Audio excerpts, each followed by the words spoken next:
ये कहानी है आज से कई साल पहले हुए एक युद्ध की। इस युद्ध के लिए एक जनरल अपनी सेना को लेकर समुद्र के जरिए एक लंबा रास्ता तय करने के बाद अपने दुश्मन की ज़मीन पर पहुंचता है। और अपनी ज़मीन से मीलों दूर समुद्र के दूसरे किनारे जब ये सेना अपने दुश्मन की ज़मीन पर पहुंचती है तो इन्हें पता लगता है कि जिस सेना से ये लड़ने आए हैं वो इनकी सोच से कई गुना ज़्यादा ताकतवर और बड़ी है। ये पता लगते ही वो जनरल कुछ देर के लिए एकदम शांत हो जाता है। फिर अचानक वो जनरल अपनी सेना को आदेश देता है और कहता है कि जिस शिप से हम लोग यहाँ पहुँचे हैं उस शिप को अभी के अभी जला दिया जाए। ठीक इस जनरल के आदेश के मुताबिक शिप को जला दिया जाता है।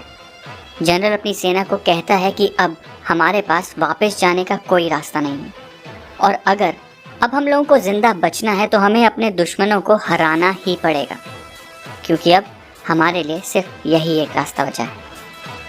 वो सेना जो कुछ देर पहले तक अपने दुश्मनों की ताकत के सामने खुद को कमज़ोर समझ रही थी, अब अचानक उसमें इतना जोश भर जाता है कि वो सब बस एक ही चीज़ के बारे में सोच रहे होते हैं कि कैसे युद्ध को जीता जाए।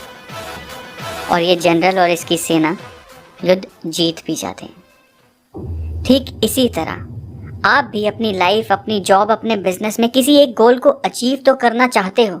उस गोल को अचीव करने के बारे में सोच तो रहे हो। पता है मुझे कुछ ना कुछ है जो आप हासिल करना चाहते हो, पर शायद आप अपना प्लान भी, अपनी शिप अभी तक जला नहीं पाए। जब हम कुछ ऐसा करते हैं तो हमें एक बहुत बड़े डर का सामना करना पड़ता है। हमारा माइंड हमें ये कहता रहता है कि अगर ये प्लान सक्सेसफुल नहीं हुआ तो क्या होगा। बस यही वो सवाल है जिसे जीत कर हम लोग अपनी ज़िंदगी में कुछ बड़ा कर पाते हैं। कुछ लोग इस सवाल का जवाब ढूंढने के लिए एक प्लान बी बना लेते हैं, तो कुछ लोग इस सवाल के जवाब में बस यही कहते हैं कि किसी भी हाल में मुझे ये गोल अचीव करके ही रहना है, फिर चाहे कुछ भी हो जाए।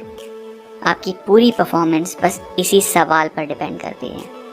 इसलिए अपने सारे प्लान बी, अपने सारे डाउट्स को अपने जहन से जला दो और सिर्फ यही सोचो कि किसी भी हाल में आपको अपने लक्ष्य को हासिल करके ही रहना है, चाहे कुछ भी हो जाए।